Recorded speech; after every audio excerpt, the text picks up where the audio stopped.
Court आया था आज में, और धोनी कोर्ट में मैटर लगा हुआ था। CRP 200 का एक केस था जो पुराना केस था, उसमें आज जज साहब ने जजमेंट किया है और हमारे फेवर में हुआ है। इसमें जो है आपको बताना चाहूँगा कि कोई भी ऐसा केस जो जिसके तो पुलिस रजिस्टर नहीं करती है, आपको ऑफिस करा सकती है। इसका पूरा प्रोसीजर मैं इसी वीडियो के दूसरे हिस्से में दूँगा जब मैं अपने ऑफिस या घर पहुँचाऊँगा। तो तबीयत ठीक नहीं है मेरी आज, तो मैं घर जाके आपको जो है बनाऊँगा। आज आपका ये फ्रेंड एडवोकेट दीपक आपके लिए लेकर आया है एक जानकारी बहुत अच्छी है जो आपके लिए ज़रूरी है, और ये जानकारी है चेक बाउंस से रिलेटेड।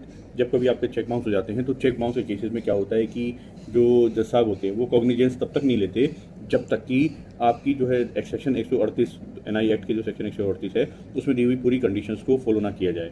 तब तक आपको सेक्शन 142 जो सेक्शन है NI एक्ट का उसका बेनिफिट नहीं मिलेगा और कॉग्निजेंस नहीं लेंगे जज साहब।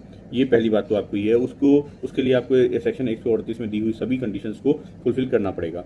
अब केस 138 है उसे फाइल करते वक्त बहुत सारी चीज़ों का ध्यान रखना हो, तो वो कंडीशंस जो है वो मैं यहाँ पे आपको शेयर कर रहा हूँ। इन कंडीशंस को आप ध्यान से सुन लीजिए। नंबर 1, आपने लीगल नोटिस दिया हो। नंबर 2, चेक बाउंस जब हुआ है तो आपको एक पर्ची मिलती है कोर्ट के से जो है बैंक के द्वारा, वो आपके पास हो, आपने वो जो है अपने केस में लगाई हो। नंबर 3 जो है क्या वो चेक जो है बाउंस हुआ टाइम बार तो नहीं है। इसके अलावा जो जुडिशनल इशू तो नहीं है कि आप गलत जुडिशन में जो है वो चेक बाउंस का जो मैटर है वो लगा रहे हैं। इसके अलावा आपके पास जो है आपने जो चेक दिया है वो कहीं मर्ज बैंक का चेक तो नहीं है। इसके अलावा आपने जो चेक दिया है उसके ऊपर जो साइन है, जो साइन कर रखे हैं वो कहीं फॉल्टी साइन तो नहीं है, कहीं वो साइन बार्ड मतलब ऐसे तो नहीं है जो दिक्कत कर रहे हों, मैन्युफैक्चर किए हों और इसका हैंड राइटिंग का इशू हुआ।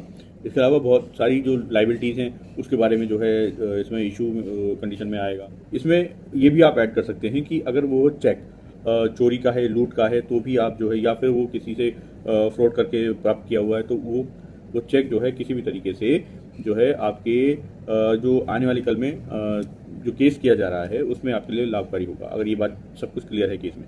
दूसरी बात ये कि आर्गूमेंट के दौरान इन सभी बातों को डिस्कस किया जाएगा और ये डिस्कस करने के बाद ही जज साहब आपको पूरी तरीके से इंश्योर होंगे, तब आपको जो है section 139, section 118, section 146 NI act की धारा के तहत जो भी सेक्शन आते हैं इन सेक्शन का बेनिफिट दे पाएंगे और ये जो है पनिशमेंट इंश्योर होगी। तो आप इन सभी बातों का ध्यान रखें और आप जो है इंश्योर करें कि जो है ये सब जो है बातें आपके आर्गूमेंट कर रहे हो चेक बाउंस का, जैसे वकील साहब भी करेंगे वो कर रहे हैं, इन सब बातों का ध्यान दे रहे हैं, तो आपके लिए बेनिफिट होगा। Thank you.